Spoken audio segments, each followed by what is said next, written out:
Well, we're back, and we have some great questions to be answered. How do you introduce yourself and make a great impression? What are some common eye contact mistakes?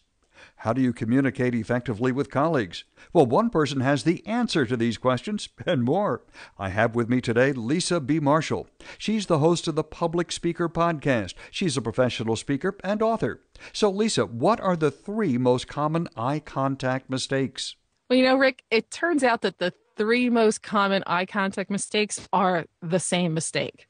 And that mistake is not looking directly into the eyes of your audience. And a lot of people think they're looking directly into the eyes of their audience, but in fact, they're not. When they're presenting, particularly with public speaking, it turns out that many people talk directly to the screen. You need to see a video of yourself to see how much time you're spending looking at the screen. Another thing that people do is when they're word planning, when they're thinking about their next word, they'll either look up or they'll look down, depending on the culture that they come from. And so, again, they're not looking directly at their audience. And then finally, I think that when people are nervous, what they try to do is usually they try to find nice, smiling, friendly faces. And the problem is there's grumpy faces in that audience. There might be frowning faces. There might be expressionless faces. And those faces need to be looked at as well. And so what people need to recognize is that 90% of the time that you're speaking, you should be engaging in direct eye contact. And that's often not the case. It's often a much, much lower percentage.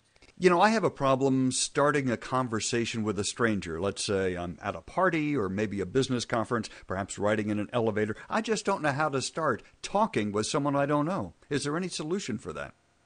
You need to turn off all the chatter, get comfortable with yourself. Just think, are you genuinely interested in getting to know somebody else? And if you are, and I think most people are, then go with that feeling. Remember when you were a kid and you were comfortable walking up to somebody in your classroom, in the playground? It was so easy. Take the lead.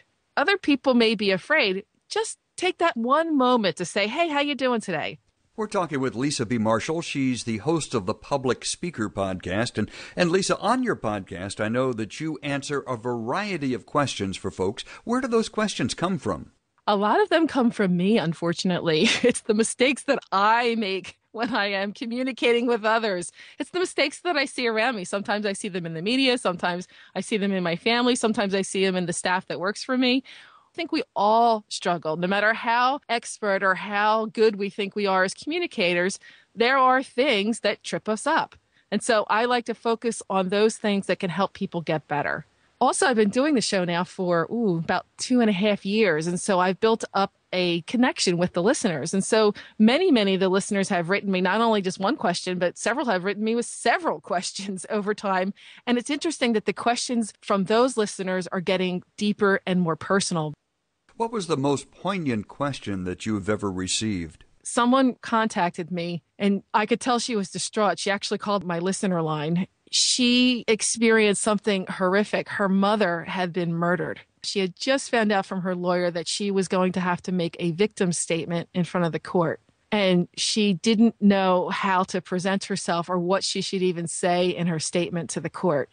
So although that was a very personal question, more typically I get asked business questions.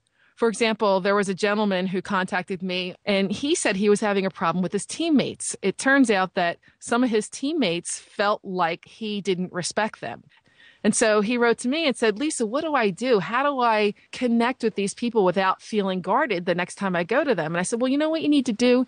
You need to think about going to each of them privately and asking for their advice. Ask them for their advice to help you get through this issue. And he did do that. And very, very interesting to me, he wrote me back about a year afterwards and said that he had just had his yearly review and that his boss put on the review that the way he handled this situation was a positive and that it turned out great. Nobody left the team. In fact, all the relationships were now much stronger. Lisa, some people have a habit that I find annoying, maybe you find annoying too.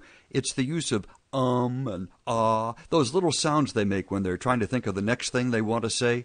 Do you have any tips for correcting that? Absolutely. The easiest tip is for you just to put silence in place of those ums and ahs. The unfortunate part is that when we use ums and ahs and rights and you knows and we add those into our speech, they kill our credibility. So what we need to be thinking about is how are we going to get rid of those? And so the process first is to become aware of them. Once we're aware of them, then we insert silences. And those silences in the beginning are pretty long. And then eventually we're able to have short silences and move on with our thoughts. So, Lisa, you've been creating one of the top-rated podcasts, The Public Speaker, for, as you said, over 2 years now. How come you haven't run out of topics? Well, let's just say there's a lot of communication mistakes to cover. I think for me, one of the reasons I really like doing my show is that I have an opportunity to cover topics that have to do with work, topics that have to do with personal relationships, topics that have to do with networking, topics that have to do with interviewing. Honestly, the topics can never really run out. There's just so many things to talk about that help people get better in their communication skills. Lisa B. Marshall, podcaster, professional speaker, and yes, now published author.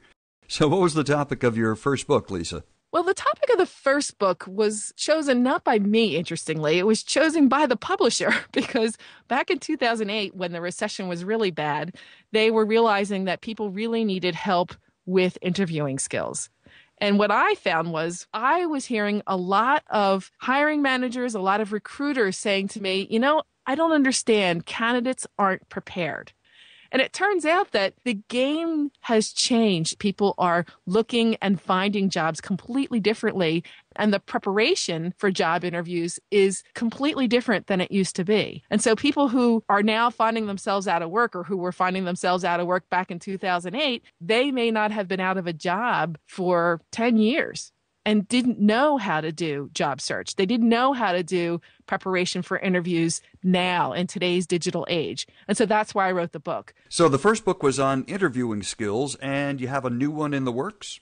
The new one looks at topics that have been showing quite a bit of interest via the show. So I'm going to expand on those shows of interest, and I'm going to add some additional areas.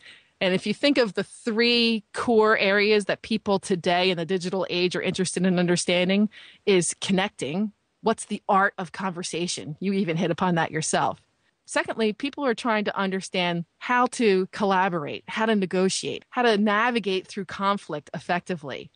And then finally, the area which I find the most interesting is that people want to have a positive influence.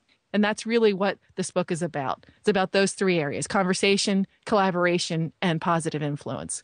We've been talking with Lisa B. Marshall. Now, Lisa, if people are interested in your podcast, what's the name of it and where can they find it? Well, if they're interested in the podcast, which is a free downloadable short podcast, about 10 minutes each week, they can get that from iTunes, or they can go directly to the Public Speaker website, or they can go to my website, which is lisabmarshall.com. How creative, right? And if they want to know more about Lisa? If they want to know more, there's tips, there's freebies, there's all kinds of insider discounts if you go to morefromlisa.com.